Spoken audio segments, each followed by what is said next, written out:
Washington Commanders linebacker Scoota Harris, and you're watching the FanView podcast.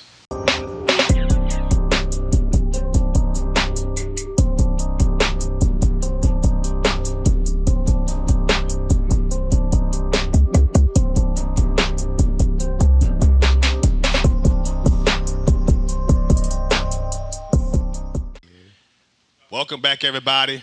FanView podcast. Y'all already know what it is. Look, I'm that boy Fred. G the building. Sports, G Sports back at it. You know, Coach Hurricane Hen back at it again. You heard the Hurricane Scoota? Nah, Oh my God, he taking shots already. See, listen. I'm the one that normally starts all the mess. bro. But hint already early. That's Listen, irrelevant, man. Shit, like, real talk. Like, you ain't even gotta Higgins take ain't it been there. relevant since I don't 2003. care. I don't care. don't matter. We Yeah. still. Like, we took y'all team. Like, our team came to Everett. Katrina took the team. No, we took the rest of it. though. Katrina took the Real team. talk. Them boys seen the movement, the motion over there in Marrero. Like, Right. come on down You the ran street. rubber for the longest. Listen. Got my dude in the building, man. Scooter Harris, man. appreciate Been y'all following you having since me, high man. school, bro. Glad to have you on the FanView podcast. Been trying to get you on. Yeah. For a little Appreciate minute now. y'all. He's starting to mess already. Appreciate y'all. Starting to mess already. Know what it is, man. Already in the building. Right. But man, we always like to start the podcast all about, you talking about your journey, from middle school to high school to college, and now, ultimately you're playing for the Washington Commanders, man, and you've been elevating it every year since you've been in the league. So kind of just talk about that process, man, and kind of, let everybody know, what you went through your time playing football since middle school. Man, that whole process, bro, just been crazy, man. But it's been stressful. But I love the whole process, though. That's the whole reason why I feel like I'm still in it. Like, man, just knowing where we come from, you know what I'm saying? Like, we just built for that. Right. Though, but I've been having that adversity since I've been playing ball. Started off on the offensive side, though, and just gravitated to the defensive side as I got older, though. But When you made that switch? high school, probably was sophomore year. Sophomore year, I made that switch to linebacker, though. But that's last year, like I said, senior year, I had to go back to play quarterback off some injuries, though. But once I made that switch, though, I think that was just like me just picking and choosing if I really, really wanted to, like, actually do this, or if I just really wanted to, you know what I'm saying, just go do it enough to go get my degree or school, though, and then boom, go find like another field or something, though. But when I really locked in at that one position, though, and stopped playing basketball too, though, that's when, Because like, you had them hoop dreams I had at them first. hoop dreams too, though, you know what I'm saying? So, like, that's when everything really started coming more realistic to me, though, and I started really understanding who I am as a player, though, and then boom, like, I started seeing my growth. Did it feel more natural for you playing the defensive side of the ball? You probably played with some dogs in that one. Yeah, it did, though. It didn't take me as long to catch on. It really just felt like more of an instinctive thing on the Right. defense side of the ball, though. On offense, though, like I said, I grew up playing offense and just watching highlights, you know what I'm saying? You just trying to do that, though. But I also was, like, always bigger, sometimes faster than folks. So, like, I was kind of used to all the stuff that was happening on offense. But, like, defense, everything was a shock to me, though. You know what I'm saying? Because, you really going to tackle, like, the best athlete on the field, and probably sometimes the strongest athlete. So I'm saying, like, that defense, it's more of an instinctive thing, though. So I think that's why I really fell in love with that defensive side of the ball. I had that dog. Gotta have that dog in you on that defense. Like, it's really a difference when you really hit somebody on 4th and 1. Like, you really feel that in your body, like them chills. Unlike on offense, like, when you score, it's really like just a celebration. But, like, on defense, that's really like chills running through your body. Yeah. Like, Got you you feel right. like you, and if somebody like run over you, like, you feel that, though. Yeah, Like, I can run over somebody on offense, like, ain't really nothing, though, for real. But, like, when you getting ran over on defense, regardless, you feel that, though. That's the difference, though. So I think that's really why I fell in love with that defense side of that ball, though. And I mean, like, playing quarterback, though, it was cool, though. But, like, I ain't really been no true quarterback. Right. I always been like You just more was a football player. Football player back there, just an athlete back there. So I never really had that actual feel, that love, like the control of an offense. Like, on defense, I play Mike linebacker, so I feel like I had that control of that defense. Now, I'm going to ask you this question when you play some offensive quarterback. We had Tulane wide receiver on here, Yeah. Jaquan Jackson. He said playing quarterback helped him a lot playing receiver because it helped him with understanding, like, schemes and and how the game is played from that position. Did that help you when you talk about playing middle linebacker? Did that help you at all understanding how I wasn't to that type of player. I wasn't that type of player. It helped me now, though, but that's not how I play ball. Like I just play ball off of instincts, bro. To be honest, like Damn. it did help me though. Wow. When I first made the transition to linebacker, it did help me. Like when I used to go from Eric go to quarterback, I have a I started to learn how to actually read defense with Coach Lamb. So I Right. kind of understood like where I needed to cut. So when I did boom go to defense, now I'm in inside drills. Now I'm knowing like, oh, this is what a running back could cut. So that's how I was learning then, Right. and then it slowly progressed through college. Right. But I always like my college coach told me I tracked the ball fine, so like that like just helped me too. Right. But like as I got into the league though, I actually started learning how to play like that, like dissecting the defense. Like let me see what coverage they in, like what's the weaknesses. You know what I'm saying? Right. Or the defenses like well they could attack us. That's when I started learning how to read like that. But back then, that's not how I played ball though, for real though. And I wish I did though, cause I be trying to teach my little brother and teach like the younger cats like that though, like when you go away to college though, like you see why folks like a step ahead of you though, because they had that foundation back in high school.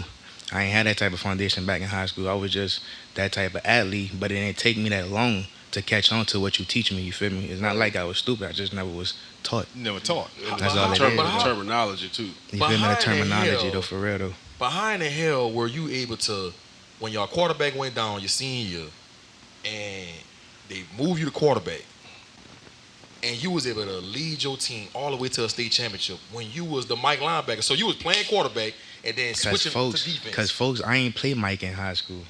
I played Will. When we started off the season, So who was the Mike? me and Mike Divinity played Divinity, no, Mike- me and Mike Divinity played outside linebacker. So he was playing in the boundary. I was playing the field, so I was playing nickel really. I was playing nickel, and we had Anthony Hamilton coming up. He was a sophomore. No, he was a junior. He was a dog, but we had to put him at Mike, and we was trying to find the wheels, and we was rotating the forward linebacker, and we was trying to hide the forward linebacker. But we knew regardless of the fact though, we was gonna set the edge though. You feel me? Yeah. So we was straight, but like, bro, we had played AUG in the fall camp. We played with it. They exposed us, and then we went to Destrehan like week 2. Son, and they did whatever they wanted. Who was on that Destrehan team? That was when Jordan. they had they had Justin, but he wasn't nothing. They had the receiver John, number 9 at slot. I don't know, remember that little slot? I don't know his last name, but he was a dog at slot. I don't think he went nowhere because of grades. But it was the receiver at slot though. They had him and some other players though. But so, like that was really I ain't played Mike. I played Mike probably when I went in the playoffs, but I wasn't no true Mike until college, bro. College. We just experiment like that. I went from nickel.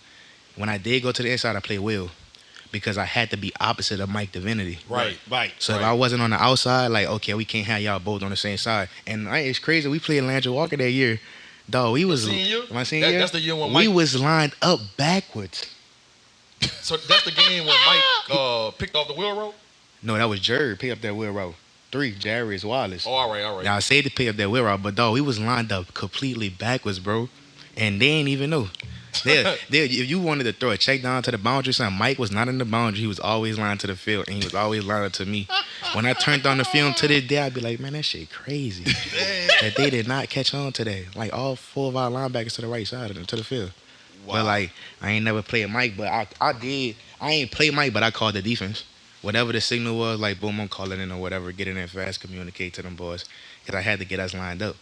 And then, like, we had to just stick Mike to one side of the field. Yeah, Mike Divinity just do what you do. Was the guy. Because we know, regardless of the side, he going to take away that side of the field anyways. Correct. So we put you to the boundary, he going to lock up your tight end, your running back, whatever. And then you can't block him from the boundary. Right. And the crazy thing is, I think our defense is just so elite because we had our D-line. We had Robert Green and Kerry Starks. And Robert led Kevin Starks. Kerry Starks, and then Robert led the state, I think, that year in sacks with like 36 or something like that. That was a hell of a 40. team. Yeah. So, like, it was really like you running away from them boys, and then you got to run to Mike. You running away from them to run to us. To run to us in the middle. And our secondary was solid. Yeah. Let me ask you this. Playing ball in Marrero, well, really in New Orleans, Yeah. the South New Orleans, the athletes that you had to face, do you think that helped excelled you on the defensive side when you made it to Arkansas? Because, our skill level is it's not much we ain't seen. Yeah. And then when you get to the SEC, all you adding is a 6'8", 300-pound guy that can move. Yeah. in front of another 6'8" guy on your side that's kind of blocking. Yeah. Nah, it did help prepare though, being from where we at though. But you see that though when you in college, just the when you asking guys like where they from, like the most of the guys come from like the Florida, Yep. Louisiana, some parts in Texas and Cali like that, Georgia, maybe up north in Pennsylvania or It's somewhere about though. Pennsylvania. But it ain't that like where the guys at. So it wasn't really no shock to me though. But like it did help and prepare, especially our senior year. I think Coach Lamb was involving us with most 7-on-7s. So like we was traveling and stuff to like Georgia, going down to Alabama playing. I forgot what the school. I think y'all in went to Alabama. Hoover. Hoover. We went out there in Hoover. Like man, just seeing them guys out there, I was like, man, it's crazy though. But it was helping me with like my linebacker skills, bro. Like I was actually checking like slot receivers, true slot receivers, instead of going to Lake Charles playing the same teams we see though and them country boys out there. Right. Like it was fun playing them country boys because it was all fresh for me. But I'm like it wasn't really doing that for me though because as an overall team, son, we was just dogging them boys. But when we went to Hoover and Georgia though, I was like, all right, competition picked up. Then we came back here for one more tournament for the Adidas tournament, Mm-hmm. and then it was just like it was so competitive though because like we was all coming from junior year going into our last year, played each other in playoffs, so we always familiar. Right. So like it was really blood in every school on every schedule. So when we met up in 7-on-7, like everything was serious. So like the competitiveness like picked up and that shit just helped. And I like that's what that confidence that's helped us as a team. Like that's why we went to the dome. That gave us a confidence as a team because we really displayed our talent. Like all of us knew. All right, we could compete with anybody in state now. Right. We played Walker that year and all that. Right. Played right. Call twice. We smashed everybody 7-on-7. Like Right. that's what like helped us take that extra step to get to state. So it don't even matter who went down. But I don't really know. Like if I went down, I don't know if they would have went. and Lamb know that though, cause it ain't really about me as the best player. Like you like on that roster, I probably wasn't the best player though, but you know what it take to get that though. Yeah. You know what I'm saying though. So I don't really know if them boys could have really like gathered and kept everybody, you know what I'm saying, together to get to that dome. Right. Seemed like he the Draymond Green of the You feel me? Real talk Right. though. Watching you in high school, I always knew you had that dog mentality. Just going back to when you played AAU for Louisiana Heat, you just had a mindset about yourself. But I remember a lot of college coaches liked you, but some of them was talking about your size, Facts. your measurables, Facts. right? And but you end up signing with Arkansas. Talk about that recruiting process and how frustrating that was with some schools saying, you're a good player, but you're only 5'11", and your arm's not long enough, or whatever the case may be. And how you dealt with that, and what made you choose Arkansas? Yeah, I ain't really, to be honest, I ain't really like have an understanding for the recruiting process until like going into my senior year. So like I wasn't really tripping off of the measurements about my size because I ain't really know nothing about it. I was just out there just playing. Right. So I ain't gonna like when I got that first offer it was from Oregon. So I was like, okay, this shit like this serious. You know what I'm saying? So like let me start doing That's my when research. Chip Kelly was there? I think Chip Kelly was there. He was just leaving. He was just he was gone. He wasn't there. He wasn't there. I had a black dude there. Taggart was there. Gotcha. Yeah, though, but like that's when I like started like doing my research and having an understanding for all that though. But like I never was tripping on it in high school because just of the offers I had though, and like I wasn't really like one of those guys who was worried about the offers because like son I was a 3-star, so Right. yeah I read a rate we had 3-star, Right. like, but my offers say something different. So I'm like, when once them offers went to rolling in though, I'm like that just kept motivating me to just keep on going. And Lamb used to come in there and tell me though, like them boys coming there for Mike. But like in my head though, really all of us as a group though, we know like Mike bringing in the school starting off, just being real. So it's like, okay, we got to get our tape right, put the highlights out there. Yep. So like we already knew that. So like that's the type of time we was on, and like that just kept going. So Lamb used to be like them boys coming there, we running drills, like they won't see Mike. Okay, we see Mike, but like I'm first in the drill, like they want to know who that is, but like Lamb not telling y'all who that is because y'all ain't come there for two. Right. Y'all ask for Mike. Yeah, for Mike.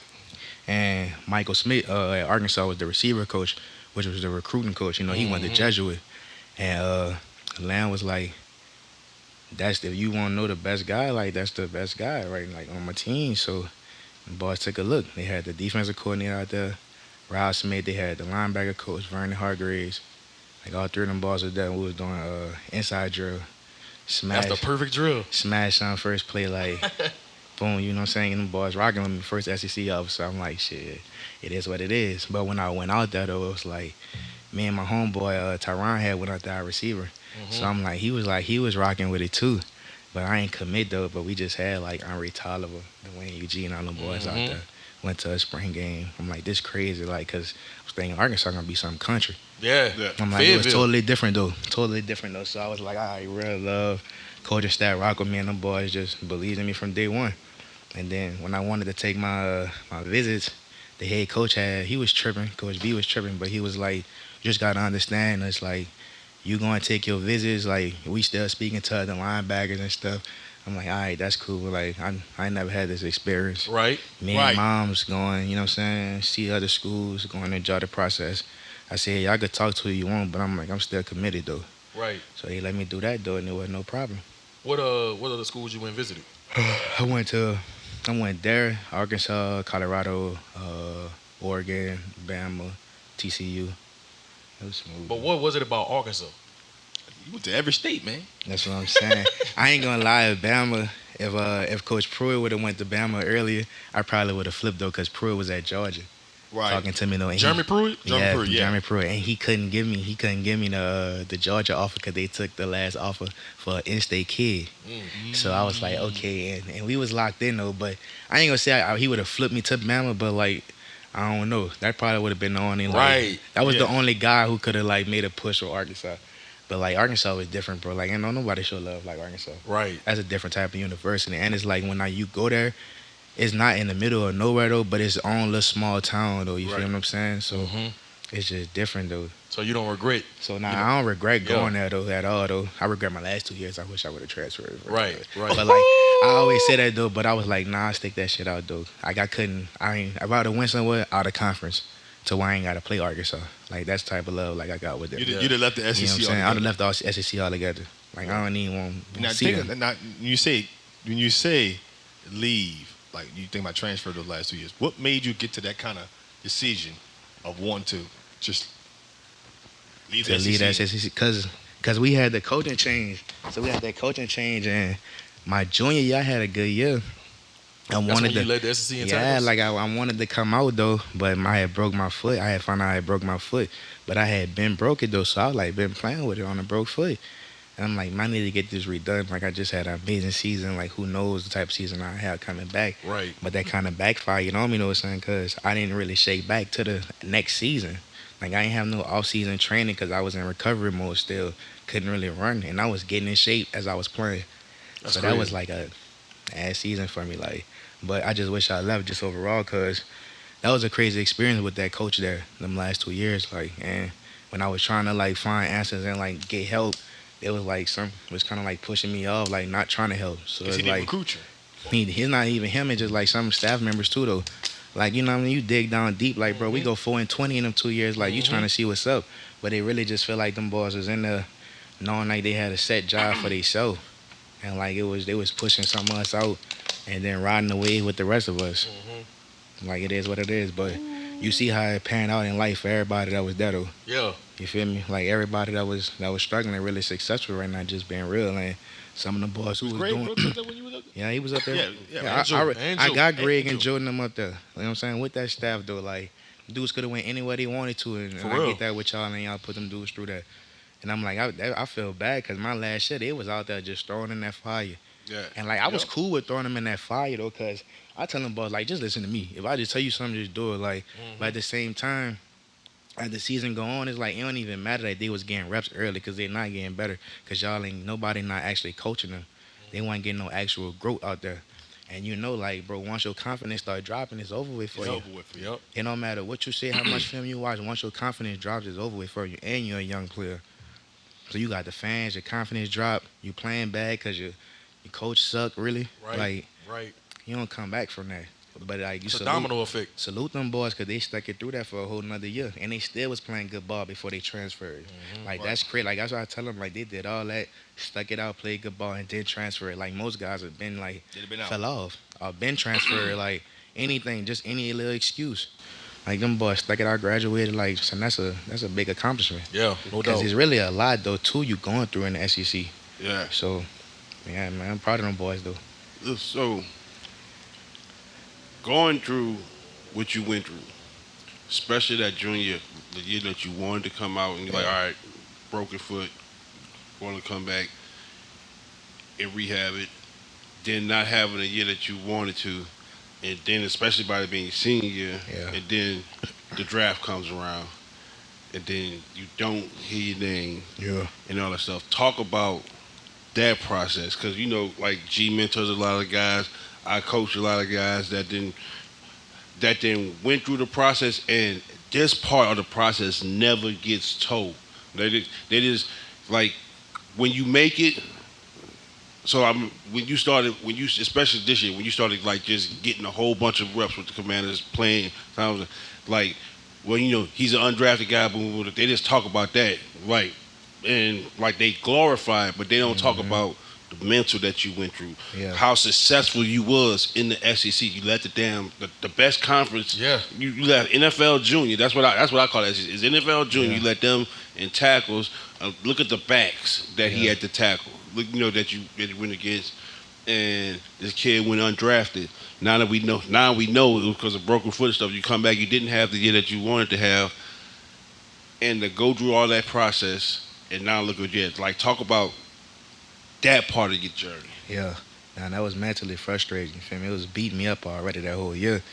Then the season I was having senior year, like I'm mentally having mental breakdowns with the family though. But it's like that was just adding on. And I felt like I'm kind of happy I went through that little mental breakdown early. Because like in the league though, it kind of just helped me prepare. Now that's why I'm saying I'm sticking it out though. I feel like it ain't really nothing else that could break me down in the league though. And as a mental point too, because I've been through it in college though. Like I feel like I done went through the worst part. I ain't hear my name called, but I'm in it. I'm like I was worrying about that part too, and her too. But at the time though, it's like instead of me just chilling, trying to finish grinding it out with my foot, just recovering, and then trying to find a way to just play my best ball, and then like that take care of itself. It's easier than said and done. Don't worry about that. That'll take care of itself. But that was a mental breakdown for me my whole senior year, just learning about that. And then boom, when I get to that process and I don't have my name called, like it just disappointed. But it's like I don't really know. Like I don't know if it was just disappointing I didn't have my name called, or just like you feel like you let your family down. Embarrassing, like just because I didn't know. But I'm like I was just happy when that whole process was over with though, because like now we're just focusing on like how can I keep my foot in the door. Yeah. But you know how you keep your foot in the door, you just keep improving on your game. The best ball I could keep this playing, keep growing as a player. That's the longest I'm gonna stay in the building. Right. But like too, you just gotta know the NFL, the business side of the thing too though. You can't just be going in there stuck up in your ways. Like, bro, you gotta really be a professional. And I feel like that's what like slow guys down like us, especially from New Orleans. Yeah. We stuck in our own ways though. So you gotta really know how to become a professional, bro. And that's what it is. Like, especially while you in it, like anybody is willing to help you. Not just because like you're the NFL title behind your name though, but like that's just how the business is. You know what I'm saying? So like while you in it though, get as much help as you could. Like run your resources up, your money up as fast as you could, or as long as you could, because like when you out, is that to get that help from them type of guys is not gonna be as easy as it is now though. So that's all it really is with me right now, bro. Like that's where I'm at with it in the process. Like I'm just really enjoying the process. Like I understand how the league is now though. So that's why I feel like like this year I felt like it was a bigger step than from my rookie year to my second year type shit. Like this was my best year. So like this year coming up though, like I'm really ready though. Like mentally, physically, like I have a way better understanding from my first day of the off season to like the last day of the season, whenever it's gonna end. Because I'm really in it. Like I'm deep in it, like right now. So like I feel good about it though. I'm really excited about it though. But that was a rough process though to start it off though. Like did you have somebody to talk to? Like did you like have to like kind of like zen it out? When I talked to my brother-in-law was my linebacker coach at Every. But like I always know him because him and my god sister been talking since middle school. Right. So I grew up with him, so I could just like chop it up with him. When I was in Green Bay, I talked to this sports psychologist over there. I still could like call and chop him up too when I'm in. And a lot of athletes Washington, not doing that, bro. You feel me, though? They're not doing That's why I wanted to ask the question. I'm talking to that sports psychologist because it's like a lot of things like my family come to the games though too. I get to my family, especially like closer games. They get that though. But like most of the time, bro, you on your own out there. I got my homeboy from college. You know what I'm saying, that play safety for us in Washington. But like I ain't really chopping up with him. He just Right. like family to be around. Right. But like they ain't your real actual. You know what I'm Yeah, saying, yeah, family yeah. like that. Yeah. So you really feel that though. Like I'm gone for months. So it's like I gotta talk to somebody. You know what I'm saying, them times, them little small dark times. People passing and stuff like them little dark times hit you mentally. Right. But it's like boom, like I can't stay in them little dark moments. I gotta find my way to get up out there, go do something, keep myself busy, Right. keep my mind off of that stuff though, especially away from social media though. Yeah. But I'm just using all my resources, Yeah. like the student development people trying to get you to do something in the community with them or something like that. Like I was active in Green Bay a lot with all that though. I'm not really active that much in Washington with it though, but I'm like had to figure my way out like about who to go talk to and stuff and see like how I could go about because it's really different from how Green Bay was doing their stuff in the community though. But yeah, them resources that sports psychologists like, so that's helpful for sure. That's helpful. I remember when me and you was texting during the preseason, well, really training camp, Yeah. going into the preseason. I was like, man, how you think you doing? You was like, I'm doing my thing, but it's like it's about getting the reps. Yeah. Because in training camp and preseason, you don't get the reps to really showcase what you could do. Yeah. And I got a couple of dudes that I'm mentoring right now that's have a possibility to get drafted, but they might not get undrafted. And I've been kind of just mentoring them and talking to them about, look, you know, when you get in training camp, you might not get 10 reps. You might only get 3. And you got to make the most of those reps. Facts. Talk about that, man, and how Right. when you get an opportunity in the league, you got to make the most of it. You gotta make the most of it though, cause it's. I mean, they always say everybody opportunity different, and it is though. But it's just like understand the situation you in. Like if you a guy coming in a spot to where they need to feel fast, so your opportunities you can't. It's really limited because you can't mess up. Right. Because they need somebody in that spot. But if it's just something like a guy that's coming in, and they looking to add depth. Then they might not, they might relax on you. They're not gonna Right. trip on you. They're gonna let you grow. But like when you in the league, bro, it's only 2 or 3 mistakes that you can make. And like some mistakes, like it just can't be no simple crazy mistakes. Like mess up on something hard. Cause like sometimes I just caught on to how the practices is scripted. Like bro, the coaches know you only getting 2 reps. So Right. like he probably to him on the script out of the plays that's called, he probably putting you on the 2 easiest plays that day that's called.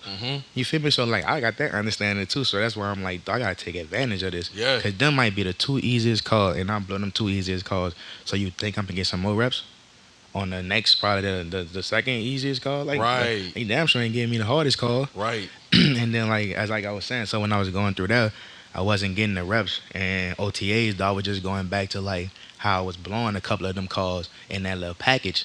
So in fall camp, like when we started off, I wasn't in there. Right. So I'm like, damn, you ain't gonna give me no reps. Like I know my stuff now. I have an understanding for it now. So like as they gave it to me, they seen it, like I got caught up on it.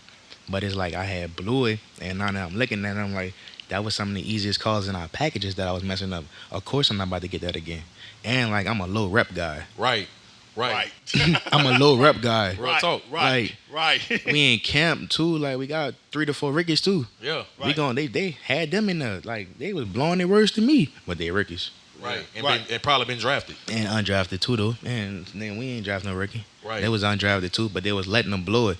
I'm like, damn, why they just let me go out there and do it? But it's like I had my chance. We ain't OTAs, and like this was year 3 for me too. So you just got to have an understanding, like understand all of that. How nerve wracking is it leading up to that, the final day of cuts when you find it, when you gonna know if you made the final And they made the 53?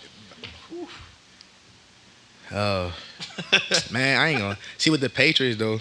Just that year with COVID, we all got released and brought back. They were trying to release us the rookie class, so that happened early. But like with the Packers, they released me. I think they released me early in the morning. Well, they called me to come in, but they didn't release me till like 3 or 4 p.m., which was crazy because I ain't even they didn't know what was going on. Right. So I was like, all right, damn, I wanted to be in Green Bay. Yeah. But them balls were like, boom, I was done. So I was like, all right, bet. But like Washington, I was like nervous, bro. Because I was like, dang, I'm sitting there all day waiting on the call. Yeah. I'm getting text messages like, man, it's about to be the call. I've been cut twice already. I'm really waiting to get cut again. Right. I started like waiting on the phone call and it wasn't coming. And I'm like, I've been cut as the 52 guy before. So I'm really like was nervous. Like, Yeah. Wow. so I'm like, I bet. So boom, Washington ain't never had call. So I'm like, when I made that roster, I was like, that was crazy. Yeah. I still knew something was up. Like I ain't believe it though. Like for real, like, something was up though. They had to make another business decision. It was like, uh, I had a good enough camp to make the initial 53 coming out, but we needed depth at cornerback. And the two guys that we had that was vets, they liked them, but they undersized at cornerback, I guess. So we went added some younger bucks or whatever, and so them guys did what they did, but I think they gone. So we added some younger guys to the roster. So I made the initial 53, got that little accolade or whatever, then got cut the next day. Like got cut the next day, boom, boom. They bring me back though. It was like if I clear waivers, they'll bring me back on practice squad or whatever. So they brought me back on practice squad for like 4 more weeks. Or the next 3 games, like the first 3 games, and then boom, like they add me back to the roster after that. So I'm straight. I'm good. Yeah. I gotta understand the business. You though. understand the business Like in side order of it to, now. like if I feel some type of way, in order to get out that process, bro, is to perform and get up on the roster to like a second string spot. But like in order to that, long as I'm like in the back end, Right. so like I ain't getting no real reps, bro, no real reps in like on defense. So I'm playing special teams, so like I'm always gonna normally be in that battle in that fight. And I think that the biggest difference now with the NFL, I think Yeah. back in 2000, prior to 2012, I believe, there was like only 8 practice squad guys. Yeah, Right. You know, and so now and they got the vet practice squad too. they got the vet practice squad. And they got a vet practice squad, and then now you can sign up to maybe Which up to is 16 good, man, to teams give practice squad. So kids yeah, more vet- opportunity. They give more people minimum, more too, they helping opportunity. the vets out too, though, man. They taking the wear and tear off their bodies, and then it's just like some of them boys who be on the back end of their career who just need like a year or two. Like they'll just sign them boys to the practice squad, like show love to them boys, to where they could get the rest of their money and stuff in the back end. So, man, that is a big help for I them. know And mentorships too. Yeah, they Yeah. pages and stuff like that. I know Percy Butler, who went to UL. Me and him real cool. He was talking about how he was gonna go to Washington and just be the best special teams guy in the league. Yeah. And if that's how he had to make his mark, that's what he was gonna do. Talk about playing special teams in the NFL and like how you really could make a staple of being a good special teams guy. It's all a mental thing, bro. Like special teams, all mental. Like you gotta really wake up and then just decide if you really want to do this that day or Yeah. not. Because like this real deal grown men just running at you all day. Right. You just Right. gotta prepare for it. You want to brace up for that pain or not. Like that. Other than that though, that's really all it is though, bro. Because everybody fast, everybody strong out there, but you really gotta. It's technical. A You gotta mindset. be technique sound on special teams. That's all it is though, and it's that mindset just add the cream on the top though to the whole situation though. But Percy though, he's straight though, man. He bought into the special teams coach. I think he became the player the special teams coach wanted him to be. Cause I mean the man 4'3", so he like you gotta Right. use your speed though, and you aggressive young kid though. So like he became successful in playing his role though. Right. I think he was like a He gunner. was a huh? gunner for sure Yeah, though. You know what yeah, I'm he saying? It had was to him, play him and gunner. another rookie that we drafted though, like them boys 4'3", 4'4". Yeah. You know what I'm saying? Good sized kids, they long and stuff, so and they physical. So like them boys was doing good at the gunner spots, jamming and releasing, going to make plays. But like on special teams, bro, that's all it is though. My bad. You just gotta buy in. You just gotta buy into it, bro. Cause like you can't just, like I said, you can't just get up in something like you could just put off and just try to do. Yeah. And especially when you playing defense too, because like you get exposed on special teams, Yeah. and like that's an important part of the game. Racing It's another McMahon. phase. Racing McMahon talked Racing about it too, make a because play. like he made his name on But you special get teams with the respect. Titans. You get respect out of real special teams. Like offensive linemen, like everybody. That's something you respect though. Right. Like you going down there, you blocking something. We might put a running back on the defensive end. Like it's them type of situation. Yeah. We got a 5'8" running back, Jared Patterson. Like he be out there. This man could be like in a situation blocking, chasing sometimes. You know what I'm saying? just an example. Like an him example, going against just D ends. Right. But he in punt pro got to hold up. And sometimes you know that, like, and it's like, dog, game on the line. Game Like, on the dog, line. you might be in this situation, but it's like, we ain't got nobody to put out there. You the guy. So, like, drop your nuts and do what you do. Like, we get paid to do this. Like, you've been in this situation at some point in your career, but, like, that's just what it is, though, bro. And the faster you could come in on special teams, bro, and have an understanding for it within whatever that team want, how they play special teams, the faster you can come in and buy into that process, bro, and make plays, you good. You good in the organization. Like Right. once you good in the organization, you good, man. Like they respect them type of players. A lot of dudes that play in college right now, I be talking to them about if you make it to the league and you have to play special teams, how you gonna react to that? Man, I ain't playing special teams. I'm Well, they don't like, want to bro. hear that. And I be telling them, I be like, dog, listen, when you get to the Be league, like, you know, But you You don't just even, another dude. But college ain't even, bro. Special teams taught a whole different way. Yeah. Whole different way in the Really? league, man. What? Yeah. special teams taught a whole different, bro. You know, most people don't even play kick return in college. Right. Right. Most people don't play kick return in college, right. bro. That's a great point. And bro, That's a you great point. like we having Percy front line. Right. Bro, you be a DB front line, bro. You 5'9". You won't be 200 if you want to, and you lining up with people who be 6'4", 280. Yeah. Running 4'4", 4'5", and you Yeah. turn around and take on blocks like that's all that that's not taught in college. Right. Right. That's not taught in college. Like the stance in college is like this in punt. Yeah. We straight leg and like this kickbacks, kick slide, like that's a big difference. That was hard when I first got to the league. And if you go to the Patriots, it's the opposite foot. Yeah. That's Front the foot hardest up. way. Damn. That And see, was that's so the small crazy, man. details you don't even think about. They don't even teach you about all that though. Like, but when you get to the league, that's what our special team coach told person. Them is like, guys come in thinking they're not gonna play teams, but like you thrown straight to teams, bro. I tell everybody, man. You at the bottom of the depth chart. It don't matter if you was drafted, you thrown to teams because they want to see what type of character. Like if you gonna pout Yep. and be mad Yep. and you know what I'm saying, have like B type move and complaining about playing teams out, you gonna stick it out and go make plays. Cause at 9 times out of 10, if you drafted or not, if they throw you on teams even as a returner, that's the first time you gonna touch the ball and probably your only time Yep. you really gonna touch the ball. Yep. You got that one chance. You got that one chance. To show. Don't blow it, though. I'm Don't telling blow you, it. I done seen plenty of people, bro, when we was eating from Ricky at Green Bay. Man, a couple guys at linebacker, they get out there, they make a play, undrafted, and like people in the organization, like, oh yeah, like they can play here. You know, like I seen Just it off at first special eye, teams. so like yeah, like I go back and tell guys like it's not that hard, bro. You just got to buy in and get up out your ways. Let me ask you this: from the free agent part, of like not getting drafted and get the pick, Yeah, where kind of like re-recruiting all over again. yeah. Are you looking at when you was looking for opportunity? Are you looking at opportunity, franchise, or culture?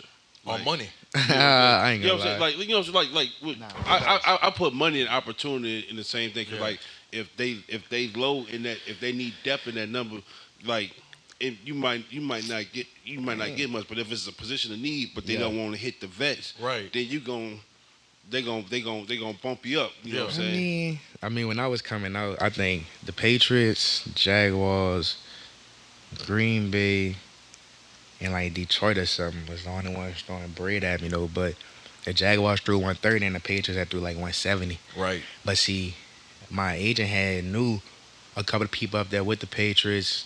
Like I was talking to Gerard Mayo. Man, yeah. So I was talking to Mayo and He the stuff. linebacker coach, though. coach. Yeah. So it was just like everybody already was telling me, even when they was coming visit, like bro, like Patriots like you fit in, but like I ain't gonna lie, I always was saying like I'm not going to the Patriots. Right. Like not Right. first, like I'm not going to the Patriots and shit, money talk. Yeah. Like I seen that 170 what they guaranteed a signing bonus. So that was my first factor in, and it was just like going back to my meetings with Mayo, like how I was just going through their defense, so I was just feeling good about it at the time. Like okay, I feel like I could be impactful in that defense, but like when I got up there, it was a different story. I just felt like I wasn't big enough for that defense. So when just in the way they was using their linebackers, like it the just scheme felt that like fits the you. scheme. I felt like it was too much close to the ball. Like you had to be 6'2", 6'3", plus 650. I Right. mean 250. Like Yeah, nah. it's that 3-4 Yeah, it's system. like yeah, you feel me? Like so, I felt like I ain't really fit. That's the only reason why I left. But when I left after my first year, and I understood, I was like, dang, I kind of wish I stayed though Right. and Right. grinded it out that first year though, because it would have been different. I'm sure would have played that for sure. Because in camp though, I was getting some reps and I just had to lock in all the way. But I was getting reps. I probably was one of the best cover backers over there. And you and Because I Gerard was- Mill, y'all formed a good I'm saying relationship. we formed a good relationship, and they had a good group of linebackers over there though. So it was just like everything them boys taught me. Like once I left, went through that first year, that process, it was just like I have an understanding. And like I be trying to tell folks when you're a rookie year, whenever you start at though, like that's your foundation, like that's your real family, like that's real genuine love. Like because they bringing you in, they want to see like they giving you chances. Like when I left and went to Green Bay, like they wanted me to coming out, but it just wasn't the same how it was with the Patriots. It wasn't though, your you know first what I'm saying? opportunity. When They my expect you to first do something. So the opportunity, Patriots they really expect me do to know. things a different way than everybody. Oh yeah, it's a Is whole that true? different type Patriot way though. For like that first workouts, like everybody was done. Like it's just that real. Like man, it's crazy over there. They do everything different. Meetings was intense. Like it's just different. You bro. said the meetings was intense. Meetings intense. Like bro, walkthroughs. Like bro, that felt like a game. I feel like he gay, Belichick though. ain't playing, bro. Like real talk, then I'm new. You was new to all that. Like it just And then the, that's the his feeling. side of the ball. And it's just like that's Right. just like that's just how they run things over there. Like you just gotta you tensed up. Like you just gotta make sure you feel like you gotta be on your P's and Q's with everything, bro. Like that's just how it is over there. That's how it make you feel. Wow. I want to go back to what happened to your teammate Brian Robinson, the running back Yeah. for Washington, man. You know, he got shot. That shot. I know that was a devastating time for you guys. You know, throughout when that happened during the season, Yeah. and then you guys, y'all was advocating against gun violence, and y'all got the customized cleats and things like that. And that was a big thing. Yeah. And I know you was a part of that. Talk about that situation, man, and how that affected you, and growing up in New Orleans, seeing what you've seen and experienced, how important it is to be an advocate against gun violence.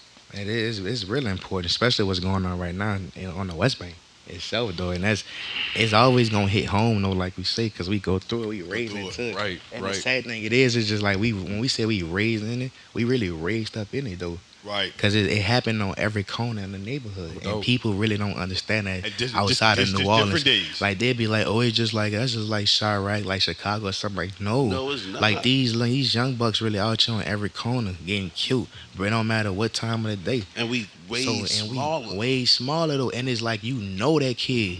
Like you don't know that Or know kid. You somebody in seen their family. that kid. Seen You that seen kid. them on social media. Like and then like when you see them, bro, and they die, it really feel like that's your family member. Because Right. it just go crazy. Like they dying at a young age, and it's like, damn, I just seen them on I just seen such it, and such somewhere, or you bro. just seen that dude last week Like that's just, and it's at like a corner. You went to a corner store. when so you just that's saw what that I'm dude. that's what I'm saying. I try to stay off social media so much because it's just like when you're on there, you just saying another kid just dropping like flies, and that's sad though. So trying to be an advocate for that though is just important, bro, because somebody got to do it, Yeah. and like they believe it or not though, like they don't gotta come out and say it though, but like they feel that though, you know what I'm saying? They understand that. There, some people are DM me though, like they see it going across, they their social media and stuff like that though, and they'll send it to me though and tell me a few things about it though, but like sometimes I ain't gonna respond though, but sometimes I don't respond. I can't respond though. But I Right, don't even be right. knowing majority of them know. But like I be appreciating that though, because it really for y'all though. Like man, we make it though. We don't want to see y'all. You know what I'm saying? Dying at an early age. I might not know y'all though, but like that ain't cool in general though. Like we went through that too though. And we so happened to make it out. Right. Like we ain't just give up so easy. Like just give our life to the streets like that. Everybody went through that though. And But, you like, could have easily went the wrong Coulda way. easily went the wrong way though, but at the same time too though, you just gotta be somebody gotta go start the trend. Somebody gotta go set it though, and like you gotta take risks, bro. I agree with that. So when, Hard, though, so you when feel that me? happened with your teammate Brian Robinson, man, how was that? Going That to was practice crazy. and That was just crazy that hit so home, like just to go through something like we in the league, bro. And like boom, that just happened to our teammate. Like that's something that happened when we at home. We growing up, something like your homeboy go through that. But like I say, he familiar with stuff like that too though, and it's sad for him to just go through it. Especially when he had to whatever he had to overcome to get to where he get to. So it's just like, man, that was crazy to see that news break on social media first too. Yep. But you know what I'm saying? We So- was there for So him. that's how like so. Someone seen it on social media first So the before we team even didn't know- knew. Nah, we knew the next day. We knew later on that night though. But like when it happened, like majority of us was like sending it to each other on social media though. When he had probably got shot 2-3 hours before, majority of us found out already at the hospital already. So like that's crazy though. But son, that boy stuck that out though. He a soldier. He stuck it out though. Kept fighting though. But everybody was there for him. yeah. I mean, he's strong though. He a strong little dude though. He from Bama though, but he a strong little dude after he And got. then he came back and played. I'm about to say, but after he he came got, back and played he ain't sit down that long.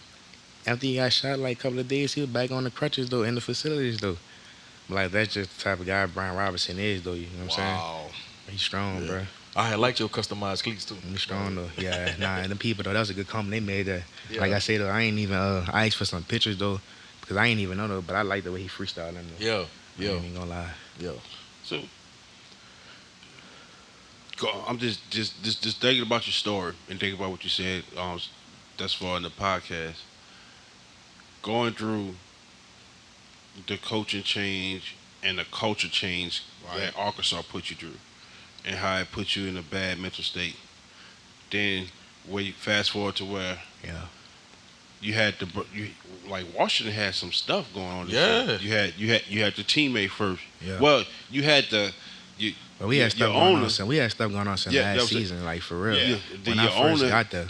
Your owner had like stuff like just hovering over. Like it wasn't like it wasn't. It was always hush hush. He a good old boy. It's not him. Anybody but him. And then like it came down like him. Right. Then had to change the name of the team. Then your teammate and all that stuff. Talk about that like mental space. Like how did it like. Man, who gonna be signing my check? What team I'm gonna be? What? So I'm not a Redskin no more. I'm a command. What the hell is a command? Like they ain't got nothing to do with me though. Anything outside that ain't got nothing to do with me. Real talk though. Like, cause I mean, once my contract was, I was on 2-3 years at once. So it's like, I was good. Whatever happens, as long as they don't hit me up directly saying they releasing me, I'm straight. Right. Whatever they got going on, that's on them though. But I can say overall as a team though, Coach Rubber though did a good job though, man, and just building a different type of culture though. I feel like we got the right group of guys in there in the building though. Whatever his vision is though, each week though, man, we see it straight in on each side of the ball and go get it done. That's the way we practice though. That's the way we play though. We adding pieces that we feel like we need though, but it take time, man. Mm-hmm. So we on that last step with the quarterbacks and got the OC though. But I feel like we in the right direction, like we good. Y'all got one of the. I think that was like one of the biggest non-player move that y'all made. Yeah, I feel like it's gonna be a good move for us because we got, like I said, on the offensive side, bro. We each position run we got weapons from the tight ends to the running backs, then the whole receiver room. We got about 6 receivers. I'm about to say, you like, got real Dodson. We got 6 receivers, bro.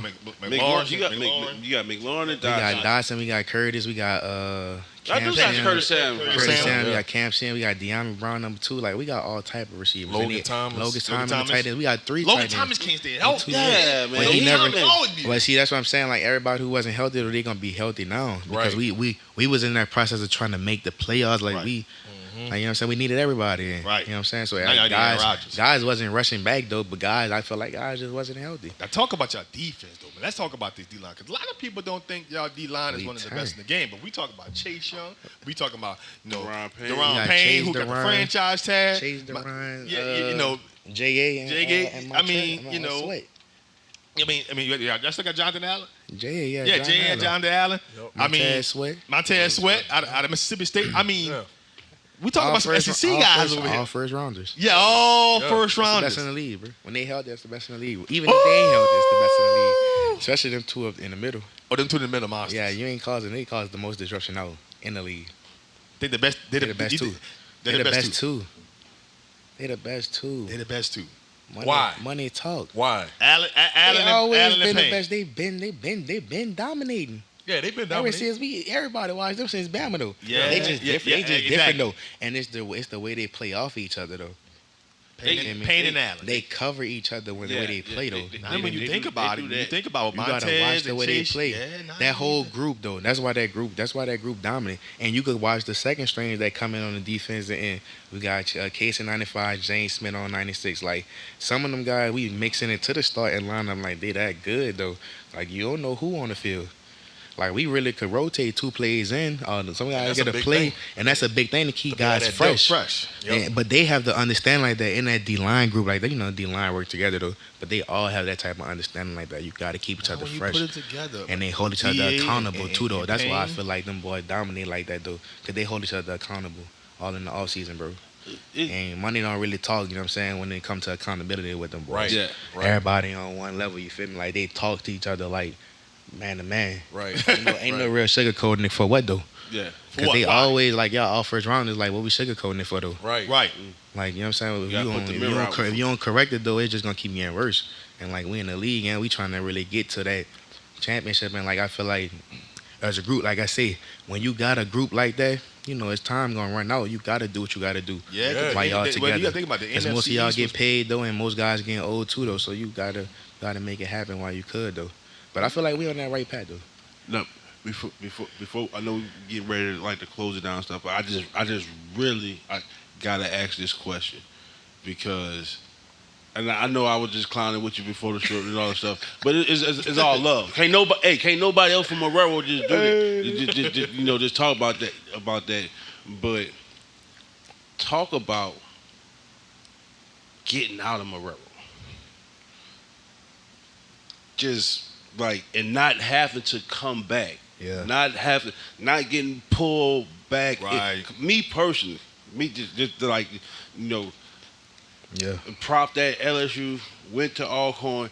Ain't Fred to tell you, I ain't come back to Marrero. Because like, it was like you were saying, it was like, and social media wasn't as big as it was back then. You know what?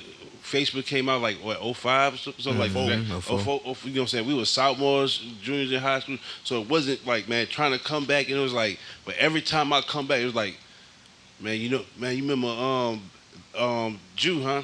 He got killed. Man, he got, man, this one locked up again. This, like, your whole clique is like, man, we were 15 strong in the back of Ames. Now it's just 5 of us. Yeah. Like, from little kids to and it's easy to get pulled back in, when you come back. But just having the discipline and knowing, look, it's something big. I will always love Marrero, but it's, as far as me and what's best for myself and my situation, I gotta get away, and I gotta stay away. How does Scoota Harris stay away from Marrero and not let it pull him back in? You gotta have that discipline, like you say though. But I mean, all my homeboys though I grew up with though, majority of us it's either we all went away from school though. So like boom, I stuck it out, so I'm doing my thing. Most of them boys either moved away with their families or like got jobs somewhere. If they is down here like you working. So like when I do come back home, I come home to nothing, so I don't like coming home anyway. So that's a good thing for me. I come see my family and I leave. And I don't really have nothing to come in. I check in with my homeboys, but they working. You know what I'm saying? They got families, like I say, and that's really how I don't really come get caught up into all the BS though.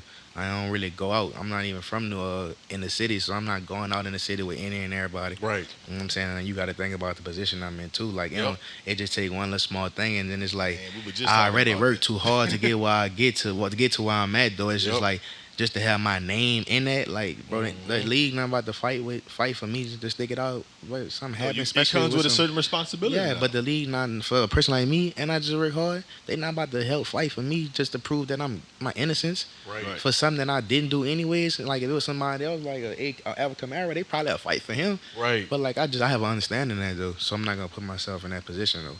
Like it's cool. I done went out in college and party. I mean, I done go party with my homeboys in the league, and it was. Well, I mean, I could miss it in the city. Right. I'm gonna be alright. Right. Like I ain't missing nothing in the city that I ain't see already. Right. You know what I'm saying? And like nothing ain't really in New Orleans anyways. Right. For me, I feel like we ain't got nothing for me that's shown for me. I gotta just get over there and be like, dang, I can't miss this night to go out. Just the food. Ain't nothing amazing but the food. Yeah. I'm straight. Man. Right. I tell people that. I give me some red beans. I give me some ball. I'm not a drinker anyway, so I'm not tweaking. I'm not Right. rushing to get across that river to go party. I'm straight. Like I'm put up.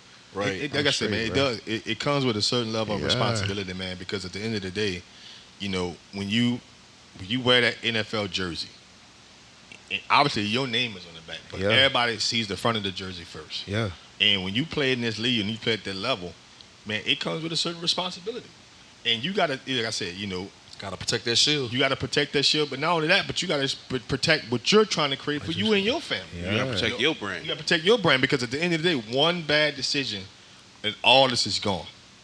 And obviously as fans, we're gonna continue watching the NFL, but you won't be in it. Yeah. And your opportunity to do something for you and your family it's over.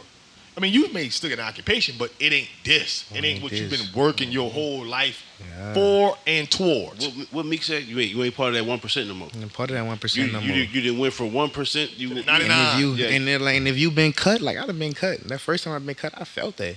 Like I done been through 4 to 5 workouts. Like dang, I don't know if I'm gonna get signed. Right. You know what I'm saying? Like part of that frustration I was saying in college was me not. Like, I didn't want to be in that percent of those guys that get a chance that was good in the SEC, and they just fade away after 2-3 years in the league, or they don't even like. I was stressing and trying to stick around. Like Bumper Pool, Pool, he coming out this year. Yeah, Bump gonna be straight though, but he just had a few surgeries though on his hip though. But Bump solid, man. We talk about all the time, making good decisions. Good decisions. And just listening to you talk, I could tell you made good decisions. You know, the report came out with Jalen Carter, who's supposed to be a potential top 5 pick in the draft. He got caught up with the situation with speeding with the teammate and the staff of that got killed. Right. Alvin Kamara in Vegas with the fight. Damon Arnett with the Raiders, on social media threatening people. Yeah. Right? Henry Ruggs speeding, killing somebody. Yeah. Like I told Amik Robinson earlier, we make 1,200 decisions a day. Whether you really sit down and think about it, we make 1,200 decisions a day from the time you wake up, from the time you go to sleep. Mm-hmm. And one decision could mess it all up. Right? Why do you think that is that some athletes in that position that they're in can't make the good decisions consistently? Man, I think it's just that's just how I think it's just like I said, when you stuck up in your ways. Mm-hmm. That's just how it was when you was brought up. That's how you was raised. As in, you really see that though. When I meet these different type of guys in college and the league, though, and you really see like how some of them act. The ones with a lot of money, the ones that ain't got no money. Like everybody act a certain way, right? But like everybody who from like certain places act the same way. You feel what I'm saying? So I feel like it was just the way you was raised. And sometimes I be feeling like it's an accident though. Like people make real mistakes. Yep. And when you intoxicated though, man, like things just happen. Yep. So fast. like I ain't just gonna just put that on people like, oh, it was just the way you was raised. Like when you intoxicated, bro, things happen that fast. And even when you're not intoxicated, when I'm around people who drunk, I see things like things happen fast to me, and I'm sober around them. So like I understand that though. Just the environment. That's what I'm saying. It just be like, man, it just be bad. You know what I'm saying? When you hear stuff like that though, in them type of situations for folks though, because I know they don't be meaning no harm, man. Right. It's just bad place, wrong place at the wrong time, man. Where does that foundation come from though? Because a lot of kids don't, especially growing up in New Orleans, you don't grow up with that mindset of knowing how to make good decisions. It started a little in high school. You know what I'm saying? Lamb did a lot though to pull our team together, but had to start our freshman year. And by the time senior year came, like we had a real class to start with. So it was so easy for him to get extra class. So like it started in high school, bro, with the grades, actually showing up for practice, being able to show up to practice, man. You know what I'm saying? Like stop with the BS. Like half of us had early release. Like what you doing when you get out of school, you know what I'm saying? Like is you gonna be able to make it here? You living? But it was just crazy stuff like that because we was from Harvey, Marrero, the Villa, Lancashire, the projects. Like that's our team, Terrytown. Like it just being real. Like them boys was moving had to get acquainted to like this side of the West Bank. Correct. Like man, that's crazy. But like when we kids going through that. But like man, we had a lot of older guys come back too. Like we had Darryl and them boys come show back love.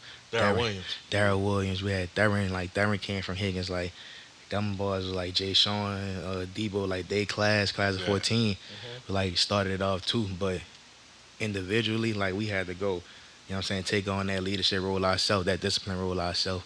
So like that's where it really started at. And then boom, college it just helped. And when I was at Era the other day, I saw how you and Michael Divinity, y'all was like giving the old lineman that's committed to LSU. The tackle? Yeah. I forgot his name. Tyree, I think. No, Carey. Something like that. His last name. I know you're talking about. Big, tall tackle, yeah. Yeah, and like I saw y'all like giving him advice about certain situations that he's about to go through, not only in high school, but when he get to college. Yeah. How important that is to you to mentor and give those kids that's coming up through your community that kind of advice so they don't make the bad decisions so they can kind of go through the path that you went through. It's big though, because I always looked at it like even when I was in college and guys that made it to the league come back, everybody talented enough to get to any level if you really put your mind to it. Like nobody can really stop you, bro. Right. So like I see that, but to take that extra step, you need a guy to actually come back who like mentally stable, who have an understanding for like what's actually going on. And like most people don't get to that level, so they can't come back to relate them messages to those kids. So like it be basic message, bro, just lock in, do the right thing, this and that. But like realistically, like it ain't that easy for them type of kids. Them kids, right. Like get them kids the game about how to really make it in the real world. The things that's gonna actually hurt them in college. And give them the tools, you know what I'm saying, that's gonna benefit them to get past that. So like that's all I was trying to tell tell them boys, but like we gotta be around to do that for them. We can't just pass basic messages like y'all stay out the way. Cause like it's hard to stay out the way out here, man. You know that though. You know that though. You feel me? So like that's really what that's all about, man. And that's why I'll be wishing like I had a guy to come back even in college to tell us that like, man, like if you when you is gonna be an undrafted, like these are the things you gotta do because you're gonna go through this. Right. You know what I'm saying? Like I done went through this. I done been there. Basically, it was a drafted guy, late drafted, but you basically an undrafted guy because you drafted late. If you're a late So seven round like, pick, you're basically like man, you just gotta try to go back and like give guys like real experiences, Give 'em like the what to game. go to get them boys the game. Like you can't hold a game because like I go back and tell guys like I feel like now talent wise, y'all have it easier to make it to the league. Like if I made it and it's hard for me and I wasn't the most talented and I'm not like you don't look at my frame like boom he going, but like half of y'all is. Right. So like I'm gonna come back and give y'all the game. Like y'all already in that 1% though. I'm just trying to get y'all the easier lane, the actual lane. You know what I'm saying? That's gonna actually lead y'all there. right. So y'all don't get lost in the sauce, bro. Cause And that's all it is though. and that's one of the things that we like to touch on this podcast Right. because, bro, think about how many kids that's either in high school and college right now, or might be in the league going through their process. That's going to listen to this Man. and hear some of the things you said today, and take that with them I in their hope so. process. You know what I mean? Yeah. You know what's crazy? When I came up, my dad um, used to bring me to the games. My first Higgins game was against Eric, and this is when they had Cardell Stewart and Reggie Wayne. Yeah. Sad thing is, they never came back to talk to the school. Reggie Wayne to go back and talk to the U. The U ain't make you. Marrero made you. You know what I'm saying? But then I'll watch Fave come back and talk to West Jeff. I'll watch Daryl come back and talk Yeah. to Aaron. I watch Mike come back and talk. I watch Donnie come back and talk to Carr and stuff. You know, it just and so forth and so on. It's like what you just said, and what G just said. You know, is the purpose of this podcast. Yep. It's Like more than sports. even before we was the podcast, when we was just regular, when we was live, like somebody had to do it for Alger. Somebody had to do it for the Tri-Parish. Somebody had to do it for Kennedy Heights. Somebody had to do it for Marrero. Just like, hey, we from the same hood.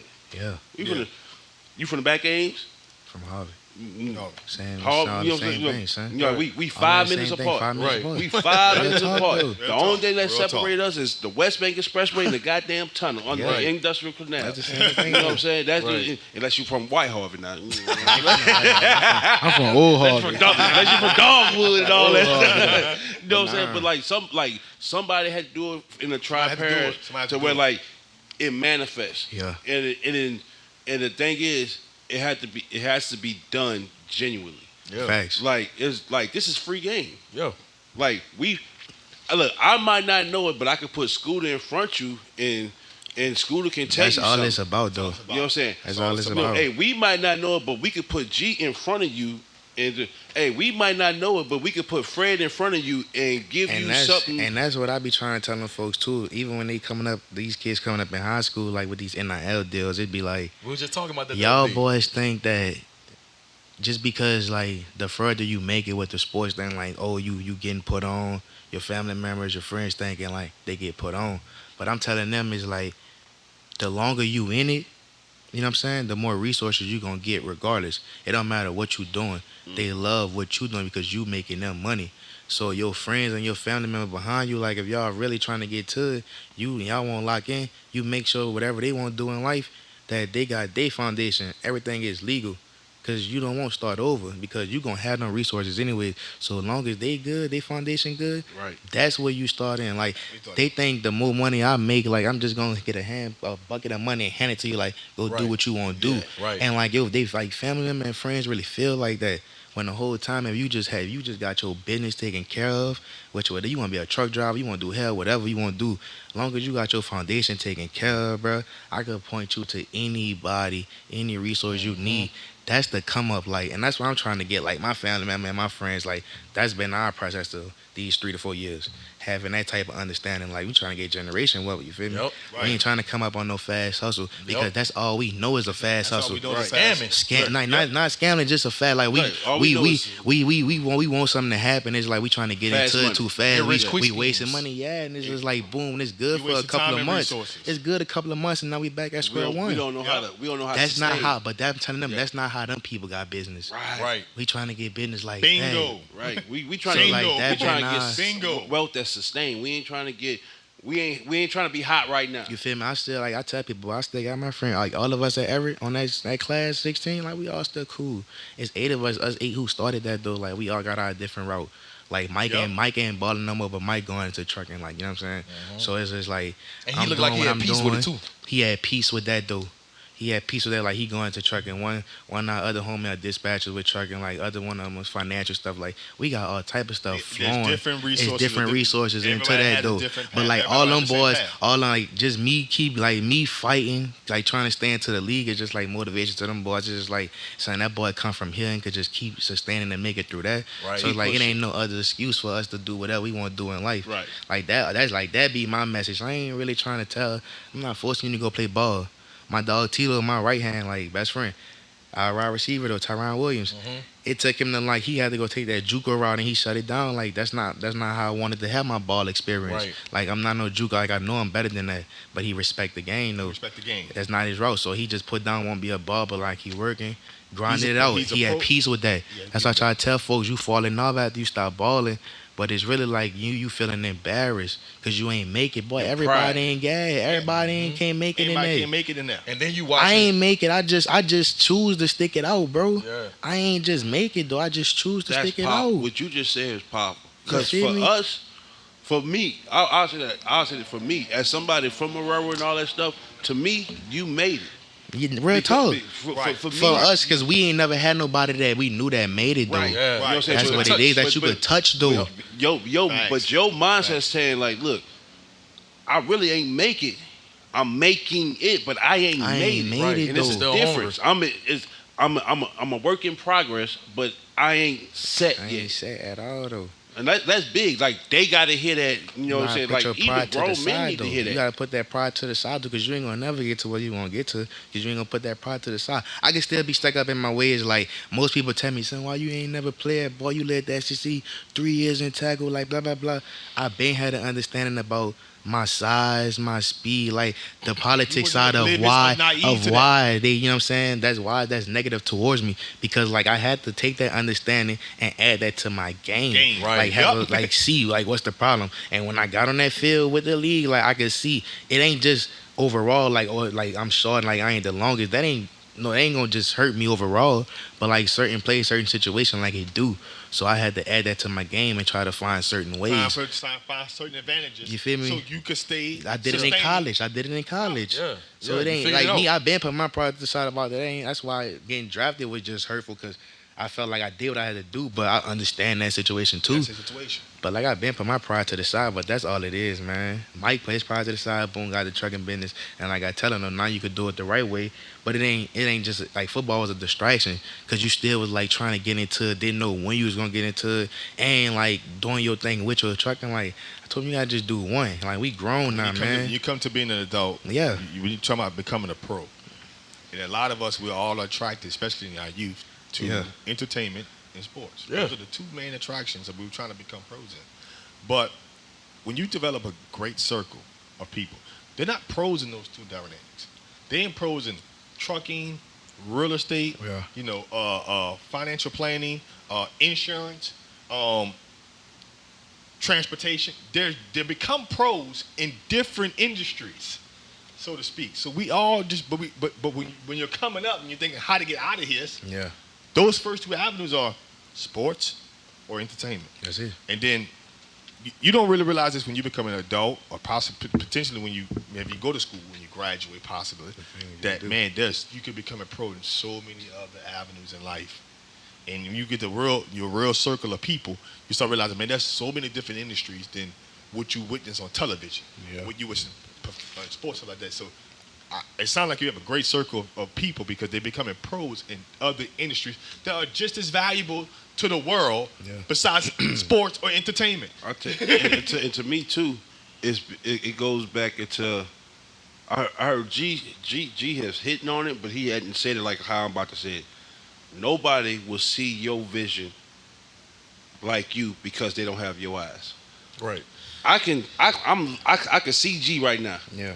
I know what G does. I know what G and G Sport. I know what it's all about. But I don't see the vision that G has for G Sports. Right. Because Thanks. I'm looking like as his brother, as his boy, as his friend. I'm a push and support, but I'm pushing from behind because I can't see what he's seeing. Can't see what I can just support it, and that's what That's what it is.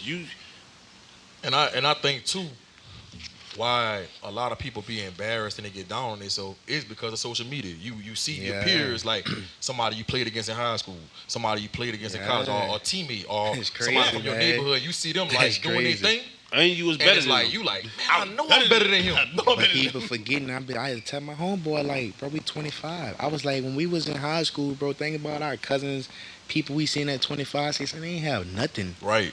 And they was still living with their parents. I'm like, not people trying to make that seem like that's an embarrassment because you living with your parents, but the whole time y'all forgetting, ain't nobody had no real foundation. Yep. Like, everybody started from, you gotta start from scratch yourself. Yep.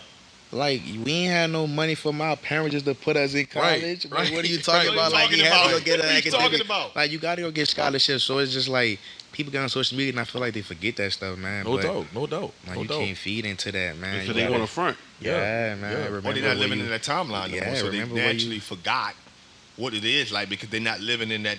They're not living in that time. Yeah. All of, like to use the word that you've been using all podcasts, they forgot their foundation. They forgot the foundation. Yeah. They didn't put. Oh, they they never didn't. had one, They didn't. though. They didn't. Well, they had it, but they didn't let the house and all Yeah. that stuff. They didn't let it obscure that, and then like a storm that came Yeah. and knocked it down, and then now they looking at the concrete again, like, man, what's that?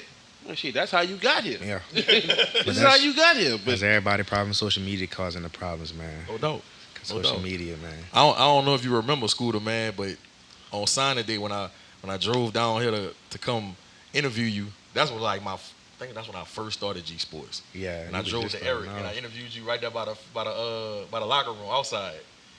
We was outside the football locker room or Yeah. basketball. On signing day. I remember we was outside. Yeah. Yeah. But just to see how you've elevated as a man from then to now and how we stay in contact, bro, and like you can't put a price on when you see a young man grow like you've been growing, dog. Like it's like I can't even explain to you the feeling I get inside, especially when you talk about a black man with the kind of mindset you got, because that's rare in today's society. Yeah. And that's a testament to like we've been talking about, the circle you got around you, your parents, Coach Lambert, like you talked about in high school, because that was a part of your foundation. Yeah. And I knew back then when I interviewed you that first time, I said, if football don't work out, because I've interviewed a lot of kids, I've built a relationship with a lot of kids, and just to be honest, you could tell like, man, if football don't work, it's gonna be tough for him. I knew you was gonna be successful in life, no matter what, just because how you carried yourself as a person, bro. So like, keep doing what you're doing, bro. Like that is what society needs to see: a successful black man like yourself with the kind of head you got on your shoulder and the mindset you got, bro. Yeah. Like for real, that goes a long, long way in my book. Yeah. I be saying, bro, we got it though. Folks don't understand it's a lot of people on the West Bank that could be, I ain't gonna say just in my shoes, like I'd be a hypocrite. I'd be like, it's this easy. But like, there's a lot of people on the West Bank that could be talented, man. They could get whatever they want out there. Like I said, you just gotta change our ways though, but you gotta get out there and experience things though, you know what I'm saying? We stuck here like in a real shell. Like when we get out in different states, like everything, we different from a lot of people, man. Yeah. Like we real outsiders from a lot of people. Yeah. And Yeah. like We unique. We unique in our own way, for real. So like when you just got to get out there, man, and get that different type of experience with people, man. And I feel like once people get that, because people gradually fall in love with anybody from New Orleans, just being real. Yeah. Anywhere I ever been, like I never had a problem communicating with anybody, man. They want to help me out, this and that, though. Like they not even scared. Like how I look, the tattoos don't matter. Like the accent just catch them, and it's just like believe that. That's what I'm saying. And we just gone. We just gone with it though. But it's just like the tradition and the history of New Orleans, bro. Like everybody who ever made it though is always some positive people have about a New Orleans person. Like, oh, I always met a New Orleans person and they were so trustworthy, so genuine. We did this and that though. Like that's the type of, what I'm saying, background, the type of feeling like people got with us. Don't leave that car. Don't leave that car running at the gas station. Man, nah. I'm talking about. I'm talking about when I meet people out of state though. Right. Like when I be in Texas or anywhere else, like they didn't already ran into somebody from New Orleans. I'm saying though. Yeah. And then just be like, man, they good people down there. That's why they don't have a problem helping us. Just don't go to the east. Just don't go. I ain't going none of that over there. I do want to ask you one more football related question before we get ready to wrap up. Yeah. Being a Mike linebacker, how has that helped you because you got to be a communicator. You got to be the ultimate. You got to over communicate when you're playing Mike. How has that helped you in life? Just communicate. I'm not a big communicating anyway. I communicate anyways though. So football in general, like at each stage in college and on every team, the communication is just different. Like the more verbiage, the terminology get harder, the more I got to speak too. So like that just helped me in life in general, man. Just making sure I got that type of bass, the tone in my voice, speaking loud, speaking with confidence to people. You know what I'm saying? So as a man, like that's the only way my teammates is gonna respect me, and I gotta give them the call because I'm putting them in a position. Yeah. You feel me? And it's just like the more film I watch, the better my understanding is for the game, to where I could just put folks in position before stuff happen. You gotta make sure everybody lined up right. Like that'd be even better for guys, and like guys are buying into you more too. So all that do play a big factor into, you know what I'm saying, that my outside, world and where I've been communicating. Like I said though, bro, communication was hard for me. Right. Starting off though, like I'm looking down, talking soft, but like now though, as a man though, like I'm speaking how I'm supposed to communicate, how I'm supposed to, feeling good on the field, you know what I'm saying, as a Mike linebacker now, like a true Mike. So I'm gonna have to send you that video when I interviewed you on signing day. You definitely was looking down to the ground. Oh, look at the ground, dog. When I was interviewing you, dog, like for real. Ground, That's why I'm man. saying you came a long way. Like your growth has been something serious. Yeah, I went to school for communications though. Oh, that's what's up. Yeah, That's what's up. man.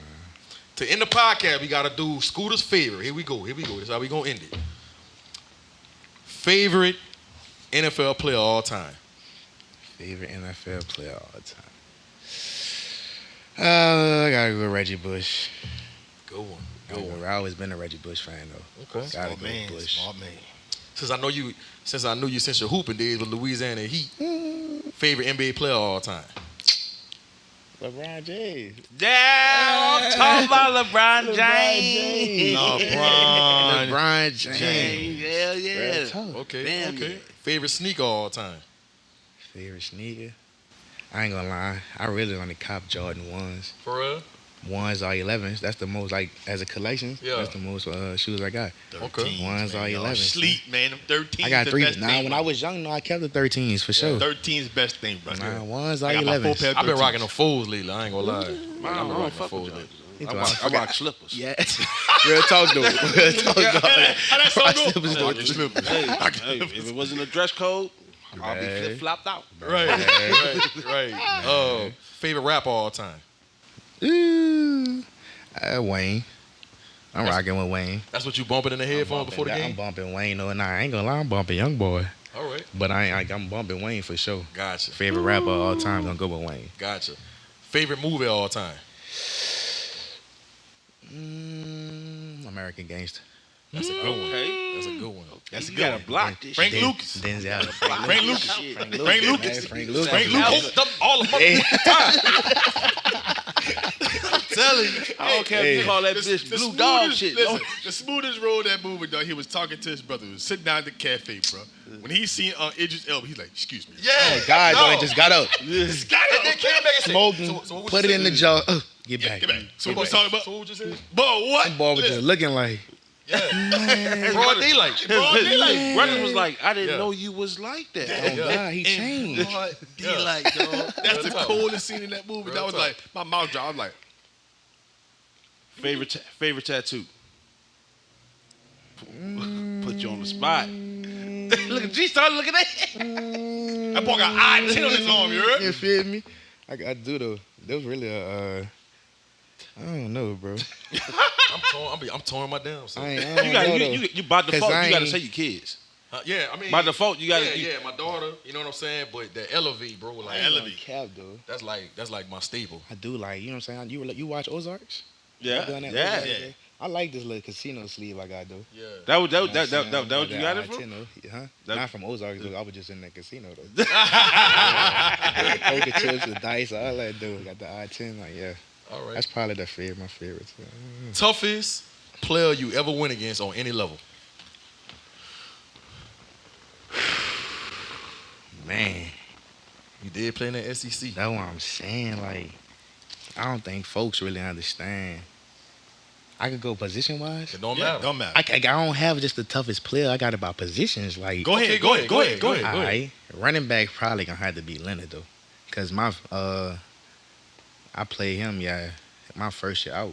So that's when he was early at LSU. He was fresh. He was a junior. He was a freshman. Yeah, he was man. So he probably was Leonard at running back. That boy Judy was different at receiver, son. Yep. But look, Calvin really was. Yeah. Yes. People forget about him. Yes. They forget. Because he been out of the league 2 I years. heard him. 2 years. I heard he him with running. Jacksonville. Yeah. I heard him running. I hit his feet on a double post, and our DB getting beat. Nigga saying, "Oh, like he different, bro. He different. Yeah. He's different. His route running ability was it's crazy. whoa. Yeah. That was crazy though. And he not the biggest. No, he ain't the at biggest. all though. Yeah. Nah, he was for sure different at receiver though. Him and Judy was different, and Leonard at running back. Quarterback though, I don't know. Cause like I mean Joe B, it was like he ain't really had to do nothing special against us. Right. Like I tell people that like Joe B just line up and throw the ball. Right. It wasn't really nothing, especially in college though. Especially for like into like the playoffs, he really like showed who Joe B was though. Right. But I feel like that was it though, son. Okay. I ain't talking about really. If you wasn't playing football, what would Scoota Harris be doing? I had to been some with the community though. Like if I probably would have tried to get into like being like a little trainer or something at first, but I probably would have faded away to coaching. If I was back at home too, just something quick to get into and just to stay around the sport though, with the kids though. But that's probably it though.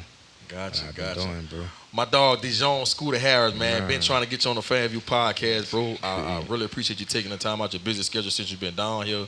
Yeah. Got to get you back on in the near future. Facts. You know, make sure y'all share, subscribe, like, tell a friend to tell a friend, man. We got more content coming for you guys. Yep. That's a fact. This G Sports. And that boy Fred.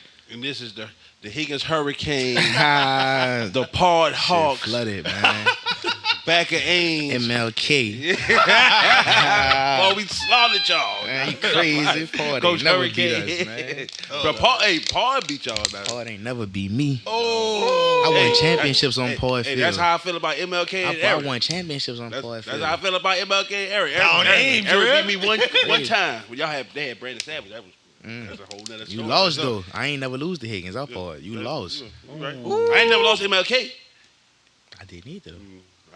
Anything. I ain't lose none of JPRD ran the thing. All right. Y'all speaking a different language from me, man. I'm trying Paris, man. Out in the country. Man, I ain't even get to play biddy with them boys though. For real? Yeah, I used to stay in trouble. So for real, like folks don't even know. Biddy did. That's why I made it though. Like I already was in trouble though, so I already knew what it was. I already had sports taken away from me at like the crucial points of like the season of like my career, like the time. Right. Like I'd be like on the verge of going to the championships, getting kicked out of team. Damn. Like pulled out of school for grades type stuff. Like I already been through that. Like when I get to college, man, I'm not wasting my time doing that. Right. Like, it's over with, man. Been not done And that. they took my yellow and black ball from me, bro. Man, took everything from me, though, for real though. Like, I used to love Biddy. man, love that hoop. So y'all played Paul? Yeah, I played Biddy in Kenan Heights. Shut Paul down, man. Another episode, man. In the books, man. Make sure y'all subscribe, man. Make sure y'all like, share. Yeah, y'all already know the FanView podcast. Listen, like, subscribe, share, comment, tell a friend. Y'all already know what it is. More content coming. FanView podcast. And be on the lookout for our new TikTok page. Yeah. Get it in. Yeah. It's coming.